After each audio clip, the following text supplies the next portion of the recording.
हमारे शरीर का सबसे महत्वपूर्ण भाग हमारा फेफड़ा, जो कि हमें सांस लेने में मदद करता है। ये फेफड़ा सिकुड़ता है, फैलता है, इस प्रकार सांस अंदर लेकर शरीर के अंदर तक पहुंचाता है और CO2 को बाहर छोड़ता है। लगभग 1.3 किलोग्राम का ये फेफड़ा एक जोड़े के रूप में एक एयर बैग की तरह होता है। ये फेफड़ा हमारे रिबकेज यानी पसलियों की हड्डियों के अंदर रहता है और इन्हीं फेफड़ों के बीच में हमारा हृदय स्थित रहता है। एक बार इस फेफड़े की संरचना देख लीजिए। देखिए, फेफड़ा बना होता है कई सारे स्पेशलाइज्ड सेल्स के द्वारा, जो कि एक स्पंज की तरह संरचना वाला होता है।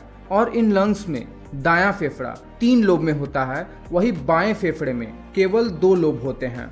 ये फेफड़ा श्वास नली द्वारा हमारे नाक से जुड़ा रहता है। सबसे पहले नाक होती है, फिर उससे जुड़ा होता है ये फेरिंग्स, जो कि कनेक्टेड रहता है इस विंड पाइप से, जिसे ट्रैकिया भी कहते हैं। और ये विंड पाइप फेफड़ों में आने तक 2 भागों में बट जाते हैं, जहां ये फेफड़ों में बिल्कुल पेड़ों की जड़ की तरह फैल जाते हैं, बहुत सारी शाखाओं में, जहां इन जड़ जैसी शाखाओं के अंत में बिल्कुल एक गोल बॉल की तरह एक संरचना होती है, जिसे एल्वोलाई कहते हैं। और ये जड़ जैसी संरचना होती है फेफड़े के अंदर। तो अगर हमें ये जानना है कि फेफड़ा काम कैसे करता है, तो सबसे पहले हमें ये जानना होगा कि मनुष्य सांस कैसे लेता है। देखिए, फेफड़ों द्वारा सांस लेना सही मायने में देखें तो एक अनैच्छिक क्रिया है। मतलब अगर हम चाहें भी तो इस क्रिया पर अपना नियंत्रण नहीं कर सकते हैं। और फेफड़ों का सिकुड़ना और फैलना, ये दोनों ही हमारे कंट्रोल में नहीं होता है। फेफड़ों के नीचे डोम शेप का एक ऑर्गन होता है, जिसे डायाफ्राम कहते हैं। ये डायाफ्राम भी सिकुड़ता है और फैलता रहता है बिना हमारे प्रयास के ही। जब ये फैलता है तो हमारा फेफड़ा सिकुड़ता है, और जब ये डायाफ्राम सिकुड़ता है तो फेफड़ा फैलता है। जब फेफड़ा फैलता है तब हम सांस अंदर की ओर लेते हैं, और जब हमारे लंग्स सिकुड़ते हैं तो हम सांस बाहर की ओर छोड़ते हैं। तो चलिए फेफड़ों के कार्य को शुरुआत से देखते हैं। देखिए, पहले तो डायाफ्राम के सिकुड़ने से फेफड़ा फैलता है, जिसकी सहायता से नाक सांस यानी एयर को भी अंदर की ओर लेती है, जो नाक यानी नेजल कैविटी से होते हुए श्वसन क्रिया में शामिल हो जाती है। आप देखते हैं कि नाक के अंदर कुछ चिपचिपा सा पदार्थ होता है। जब नाक से वायु को अंदर की ओर लेते हैं तो इस एयर में बहुत सारे वायरसेस, बैक्टीरिया और पैथोजेंस होते हैं, और नाक में मौजूद ये चिपचिपा पदार्थ, जिसे म्यूकस भी कहते हैं, अपने अंदर इन वायरसेस, बैक्टीरिया को चिपका कर शरीर में अंदर जाने से ही रोक देता है।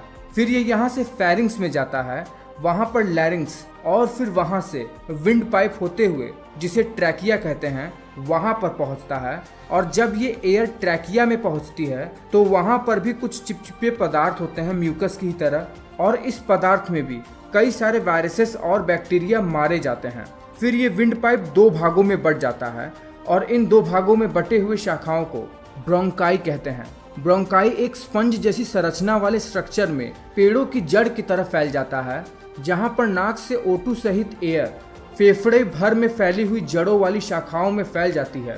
और इन जड़ जैसी शाखाओं के अंत में एक गोल बॉल की तरह छोटे छोटे एयर बैग्स जैसी संरचना होती है, जिसे एल्वेलाई कहते हैं, जिसके ऊपर blood vessels, mainly blood capillaries, चिपकी हुई होती हैं। जब एयर एल्वेलाई पर आती है तो वहां से O2 के मॉलिक्यूल्स चिपके हुए ब्लड कैपिलरी में मौजूद ब्लड के हीमोग्लोबिन के साथ बाइंड हो जाते हैं। फिर ये ब्लड मनुष्य के हृदय की तरफ बढ़ता है, जहां से पूरे शरीर में ये ब्लड फैल जाता है। पर जब एयर में O2 हीमोग्लोबिन के साथ बाइंड होती है, तब उसी समय ब्लड में मौजूद CO2 गैस इस एल्वेलाई के पास अंदर जाकर डिफ्यूजन के द्वारा इस एल्वेलाई के अंदर डिफ्यूजन द्वारा चला जाता है, जहां से फेफड़ा इन CO2 गैसेस को शरीर से बाहर निकाल देता है। नाक के द्वारा जो हम गैसेस एक्सहेल करते हैं, वो यही CO2 गैस ही होती हैं, जो कि मेनली वेस्टेज होती हैं। तो आप समझ ही गए होंगे कि फेफड़ा काम कैसे करता है और ये ह्यूमन बॉडी के लिए कितना इम्पोर्टेंट है।